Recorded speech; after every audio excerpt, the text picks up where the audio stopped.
Welcome, Mavericks. It's great to see you all today. I am here today with Melissa Duware, who is a grief counselor that I happened to start a conversation with on LinkedIn. And I'm so glad I did because we have found so many things that have sort of dovetailed in our lives. But especially important for our audience, in my opinion, because we're all grieving right now through COVID. Many people have lost people in their lives, or they've grieved the loss of a job or the loss of a life that they had before. And now we're all getting really excited to come back. And there's some mixed emotions with that. How do we handle things? So I thought it was just a perfect time to speak with Melissa. So Melissa, thanks for joining the show today. Thank you for having me. I'm thrilled to Absolutely. be here. Absolutely. Yeah. And would you please tell our audience a little bit about you, who you are and what you do and why you do it? Okay. Well, I'm something I never thought I would be. I'm actually an ordained minister through the UCC Church. And we relocated to Boulder about 10 months ago. And so the churches in the area are well cared for. And I was wondering, how do I give back? How do I enter into a public ministry? And actually what brought me into ministry was grief. And that was the death of my mother. So let me share that story with you because one of the most difficult days in my life turned out now 15 years later to be a profound gift that I didn't recognize at the time was a gift, but now given the pandemic, it clearly was. So my parents lived in Wisconsin and I was in Chicago, and my mother was on her third and final battle with breast cancer. So that fall, there was just this unwinding of life that was happening, and I was up there quite a bit as a primary caregiver. And it came to a point where we knew the end was coming, and this was right before Christmas. And I had 3 little kids, all under the age of 7. I think they were 3, 4, and 7. And so I needed to get back and be with them for Christmas Eve, and that was very much my mother's wish.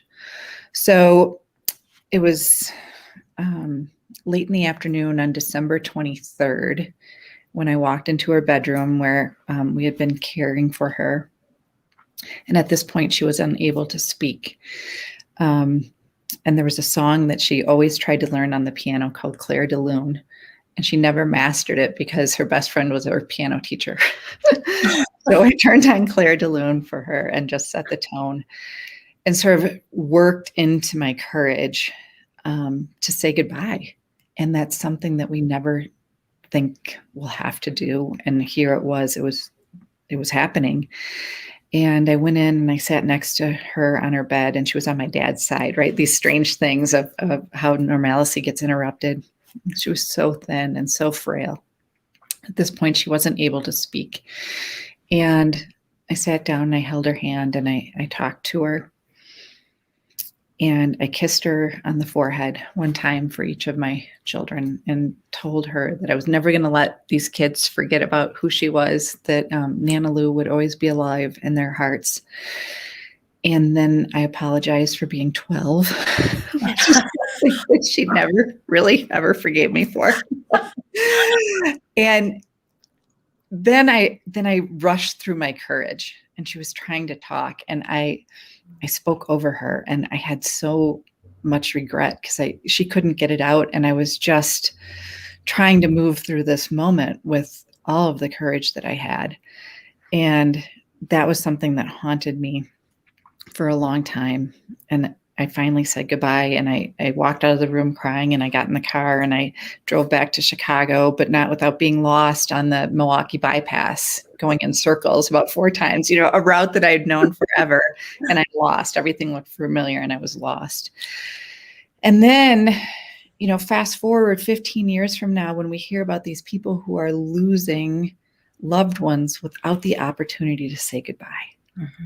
And I am so grateful, even though there were twinges of regret and how that goodbye unfolded. I'm so grateful that I had the chance to hold her hand, to kiss her, to walk in her room and have those moments. So now I think it's my compassion and my heartache for these people, starting at the beginning of the pandemic, who were not able to have those goodbyes, and having experienced grief and then move forward into kind of a career centered on grief, realizing how devastating that was going to be and how it will impact our culture, that there is going to be so much unresolved grief because of the inopportunity for goodbyes and rituals and closures, and how people will be carrying that. And unattended grief manifests into a lot of very different and difficult and unhealthy behaviors, right? And we all know that the pandemic has, our coping mechanisms have changed. We're all drinking too much. We're all eating too much, so that's sort of this unresolved and ambient guilt that we're all feeling. So that death of my mother was very difficult because the community that was grieving her up in Wisconsin, I had to leave. Right. We were all in the same rhythm and the same pattern, but I was back in Chicago in the suburbs raising my kids, and life was moving, and it was moving very quickly. So I had the common symptoms of grief where I couldn't focus. I was irritable. I couldn't sleep. I couldn't eat, and trying to process all of this. And being at a younger age, I didn't have a lot of peers who had been through this and supported me through it. So I went to the church where I was hoping for support and didn't find it. And I said to the minister, what's going on? Where's the support group where nobody's talking about grief? And it's just interrupting every aspect of my life. And she's like, oh, have you heard of this program called the Stevens Ministry, which is lay people who walk beside one another through challenging times. And grief is a prominent issue that people experience. So that was the beginning. And I got trained as a Stephen minister, and then just being able to be empathetic and compassionate toward other people who are going through this and catching them in this grief cycle that needs to be witnessed, right? We know that that's the most important thing about grief, is being socially and emotionally supported, which again, the pandemic has exacerbated the grief cycle because we're less able to be socially and emotionally connected, right? Through memorial services and sitting Shiva and all these kind of things that bring community together to hold us in support. So after years of being a Stephen minister, people are like, you know what, you're pretty good at this. Have you considered the seminary? I'm like, no, absolutely not. I want to be fabulous. I want to go into advertising. I want to wear cool clothes. I want to do something, glamorous. But no, God is patient. God has a great sense of humor. And God says, no, listen, I need a woman who's middle-aged in the suburbs, raising kids, who occasionally drinks too much wine, and you're it. So, and you're it. And this is how I minister, right? This is meeting people where we are, because this is life, and we're all in it together. And for sure, death is this niche industry because, well, gee, only 100% of us are going to experience it. And personally, and be impacted by the loss of others, right? Whether it's a family member, and sometimes we have friends that are closer than family that we spend more time with. Those are our chosen family, right? And so my passion is bringing this to the surface, because clearly this pandemic we can't avoid it anymore, right? We're a culture averse to grief, and it cannot be ignored when you have nearly 600,000 people that have died, and the multiplier that they're using now is 9 survivors for every person that's died. Okay, so where are we? We're into the millions. We're at 5.5 million people who are actively grieving a death. Not to mention what you were saying, these non-overt losses, right? The loss of normalcy and community and control and connection. And then the kids who've lost graduation, the rites of passage, right? All these things are happening. So we are a grieving culture. Yeah. And there's no way that does not impact the workforce, because we're not able to arrive as ourselves. Right. Right. We're all at a disadvantage. We're not 100% because of grief. So that's a long-winded answer to who I am. That's what's motivated me to get into this place. And like, you know what, we got to have this conversation, and we got to have it where people are. And that's the workforce. Because less than 50% of the people are going to their faith communities, which have been closed down. Right. And those were the communities that used to hold grief in the social and emotional support realm. And that's not happening anymore. So it's got to be attended to. And I, we're in the senior care industry, Mhm. and as you know, many of them witness the deaths, many, many, many deaths. That I know communities that lost at least 2/3 of their population That inside, is and huge. that would be horrible. Like, I don't know how. I mean, you recover from that. People do. People go to war and they come back and they recover, but man, it's not easy. And we've seen the results. Mhm. And if you don't have good support systems, um, there was a director of nursing who said to me recently, we may look like we're doing okay on the outside, but we are not okay on the inside. And Yeah. that struck me. And that was one of the reasons I reached out on LinkedIn, because I saw your background. You and I know Jamie Sarche, so we have Hi, that hi, common. Jenny. Hi, Jamie, but we didn't even know that at the time Right, I reached right. out to you. And it really was okay. I think that we need some grief counseling available to us, or trauma therapy. And if people think those words are too heavy, then we just need people to talk to who will Yes. meet us where we are and be with us, not try to change the way we're feeling, or Mhm. say it's okay, you're going to be fine, right? That is something that if we can figure out how to incorporate into our culture more, I feel like we'll be able to bounce back from this a little bit better. Yes, it has to be brought to attention, right? And particularly the caregivers that you're mentioning who have lost so many people because the senior population is so vulnerable, Mhm. that they were taking the place of the experience that I had, right? And they're at the bedsides saying goodbye and holding up screens for them, for family members at their end of life. Yep. And that in and of itself, intuitively, they know that's not their role, but they're being asked to do that and being placed in that intimacy and carry that load. It Mhm. was like one of the most profound days of my life. And then they have to do that for someone else Mhm. while they're carrying their own personal grief, and multiple times, Yeah. and just asking them to fit into this place that is such sacred ground, and knowing that they want the family members to be there and can't be, and being this odd surrogate, right? It's above and beyond anything we could ask anyone to do. Like, I wouldn't go and sit at your mom's bedside and say, Right. Catherine loves you and Yeah. goodbye. Like, we wouldn't do that, but we're asking our caregivers to do it, and that's what was thrust upon them. So I think that there's going to be a lot of unwinding, right? We're seeing the light at the end of the tunnel, but all of this grief that's been manifesting is going to have to come out. If it doesn't, if it gets shoved under the rug, we're going to have unmatched dysfunction across the board in the industries if all of these people are burying all of these emotions that they've been experiencing. So that's really interesting, because the industry is shorthanded. Mhm. And what we hear over and over and over is how busy people are. They're burning out. They've Mhm. been working so hard, not only through COVID, but just in general. Yes. And so if there's no light at the end of the tunnel for that, and they don't have an outlet for grief, what happens? What does it look like? What are some of the consequences that we could be facing?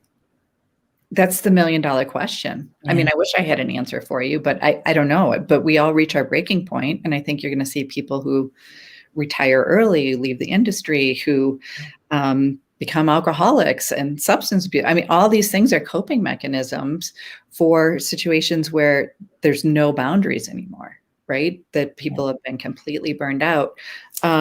So I think within the workplace, we're gonna have to recognize this, and we're going to have to say, within your job description, Mhm. you must have time to decompress or talk to someone, that's part of your 8-hour shift. Is 1 hour of it is being in solidarity with a counselor or each other and debriefing, because we know the single most important indicator in grief is having that social emotional connection.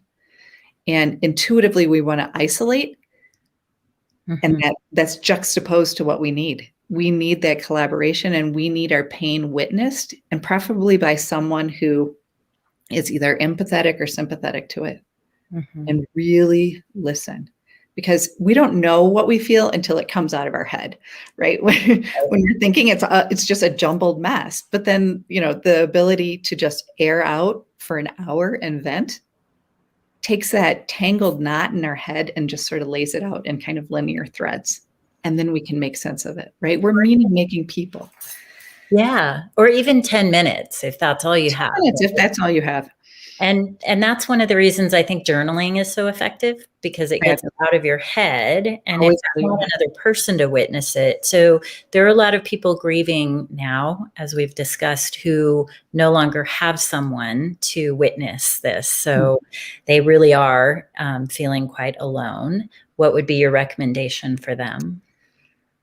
When they are completely alone, we're never as alone as we think. It's even though that inclination is to self-isolate and withdraw, right? That's a symptom of our grief and our mourning process. But we have to allow others who do reach out to connect to us. Sometimes we're reluctant to take help from others, right? We always like giving help, but we don't like receiving it. So that's an act of grace, is by letting someone else help you. And then reach out. There are resources out there. And if you're a senior who is grieving a spouse and you're now alone, but there's a nurse, there's somebody there that will connect with you.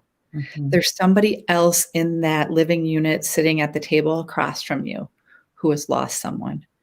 And when they've experienced that, maybe you just sit side by side, right? It's the ministry of presence is what we call it, that you don't need somebody necessarily to talk at you or with you, but just to listen or not, Yeah. but just be there, right? And I know so many people are anxious about grief. If someone's lost someone, they don't know what to say. Yeah. That's okay.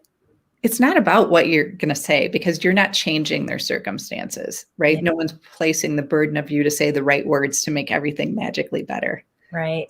You just have to be and let that person emote there. And so we have to get a little more creative about it, but we also have to be a little more vulnerable and saying, I've lost someone, and just be open to kind of presence, right? It's not magic. There's no magic wand here. And that word vulnerable is a tough one for a lot of people, particularly not particularly men. I'll just say it. Just say it. We know who they are.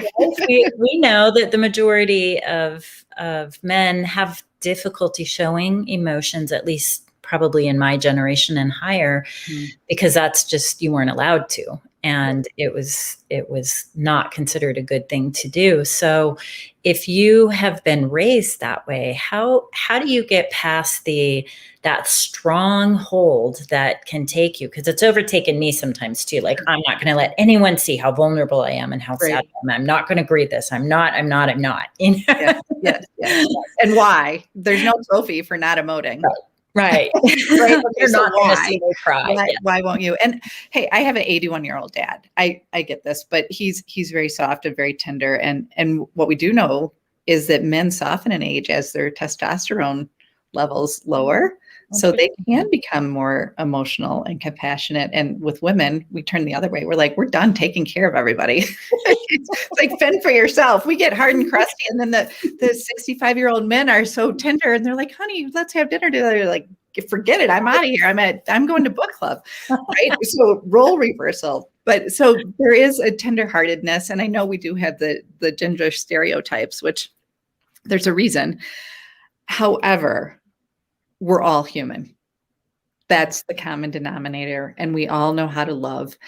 I would say when there's somebody who's reluctant to show that vulnerability, for those of us who are kind of aware of what's going on with grief, we can anticipate their needs and put ourselves out there and sit with them, right? Or the friend who doesn't want to answer phone calls. Okay, well, we can write a note and stick it in the mail. Oh. We know how to put, little flowers, wildflowers that are popping up in our yard, cut them and put them in a paper cup and put them at their doorstep. Yeah. Right. We know how to be kind, and we can anticipate that. And here's the thing, when when you are good to someone who's grieving, they never forget you. Yeah. They never forget. They forget who's not there. And one of the biggest things that happens in grief is people are abandoned by their friends. I hear this over and over and over. I was just talking to a woman that I was counseling this morning. She's like, I've known people for 40 years and they've just left me because of a suicide incident and the stigma that goes with that. They're uncomfortable and they've bailed.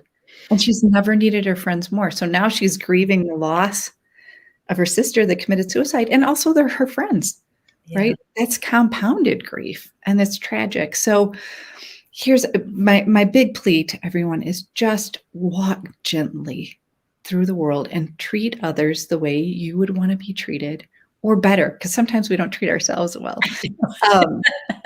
It's the tiny acts. It really is the tiny acts, and just saying, I'm here. Yeah.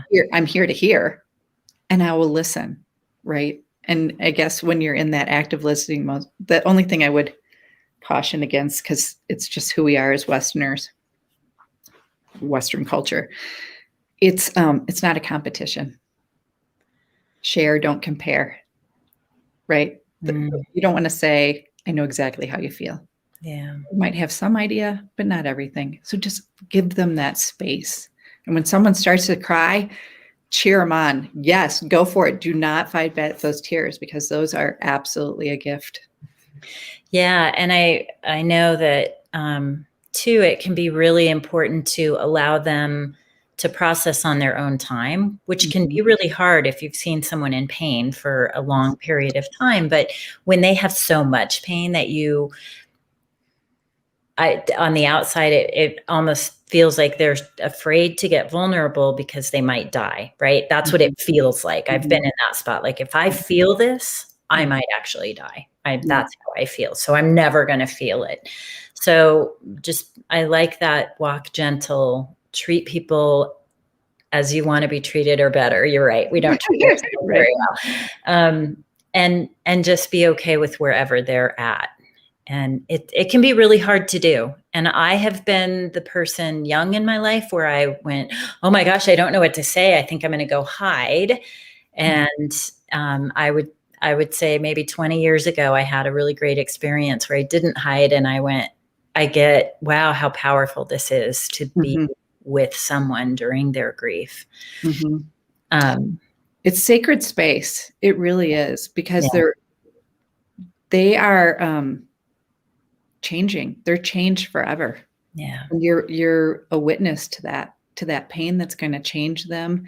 And you want to help shape that direction in a positive way with your presence. Because if they feel isolated and alone, that's going to skew their whole perception of life. It's going to be darker. It's going to be lonelier. But when you're with them, you're saying, you're held, right? You're held in this, and you're going to be okay whenever you're ready to be okay. And I think that's one of the things that we do, again, culturally, is try to rush people through it.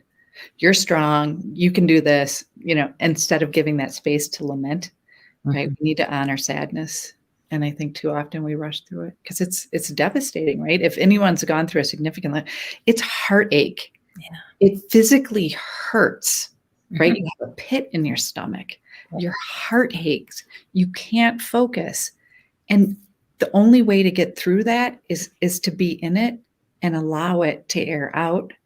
And then we'll get to the other side. I know there's so much made of like gratitude and being positive and being in the moment. And I don't disagree with any of that, but it also has a time and a place, right? We need sadness, because then we know what to be grateful for, right? We're not in this dark place anymore. The light is brighter, and we're grateful for that, but it's authentic gratitude rather than sort of this contrived, oh, I'm happy. And so making our way through it, right? Fake it till you make it. We say all this stuff all the time. Yeah. So let me ask you this question, because I think in senior living, this is something that does happen. I know it does because it happened in my world, and I have talked to many people who've had it happen. My mom passed. My dad had enough dementia at the time that he didn't remember. Even though we went to the funeral, we'd done all that, he didn't remember. So he would wake up and say, where's Orly? And the caregivers would would tell him, and he would just sob and wail. And this became a contention point for me, Yes. where I actually told the caregivers, please stop telling him. Yes. And I had one caregiver who said, at the senior living where he lived, who said, then I won't take care of your father anymore because I won't lie to him. Mm. And my brothers always told him to. And I think I was the only one. And so I wonder, I've always looked back at that and said to myself, did I do the wrong thing? I know there's no perfect way to do this, right? Yeah. I did the best I could, but what do you recommend for people who are in that situation? Yeah, I value honesty more than anything. But then it has to be weighed up in your dad's situation. What's gained by telling him every single day? Yeah. Versus what's lost. And really, I think some of our motivation with seniors is preserving the relationship. And if he's not understanding that, then have mercy. Like, let him have a good day. Yeah. Right. And just say, oh, you know where mom is? She's with her friends doing whatever, whatever she loved. He's like, oh, that's nice. Right. And why not spare him that heartache? I mean, it's hard enough the one time, but to do this on a daily basis seems a little torturous to me. Yeah. And what's the harm, right? He's already had that moment. We know that he knew. Yeah. And we have to move on. We can't change who he is, but at some point you have to have mercy on what this is doing to him, and the plea for honesty. What's greater? And I think mercy wins in this one. Yeah, and it's a tough one, right? It's 100% tough. Yeah. But if the reaction is the same every single day, then what is that doing to his quality of life and his ability to be kind of present and living out the rest of his days? Yeah. Yeah. And unfortunately, I'm sad that there are plenty of people who are probably in that position right now. And our heart goes out to all of our listeners, everyone on the planet who has had to deal with this. And if you haven't been affected, I don't know where you've been living, because everybody's been affected. Yeah. So, Melissa, thank you so much for joining us today. If people want to learn more about you and reach out to you with questions, how can they find you? The best way is through either LinkedIn, you can look me up, or my website, which is www.wholepersonconversations, one long word, .com. And you can email me through there or set up an appointment if you're looking for a little bit of more in-depth grief support, but whatever I can do. That's great. And I will make sure that those links go in our show notes. Everybody, thank you for joining us today. I know we went a little bit longer than normal. This is such an important topic. And Melissa is going to be working with us at the Collaboration in Aging event. So if you have not checked that out, please go check it out. It's collaborationinaging.com. And right now we have the extra early bird ticket. So make sure that you take advantage of that. Melissa, thank you again. Deep conversations and very much appreciated. Thank you for the opportunity. Everybody have a great day today.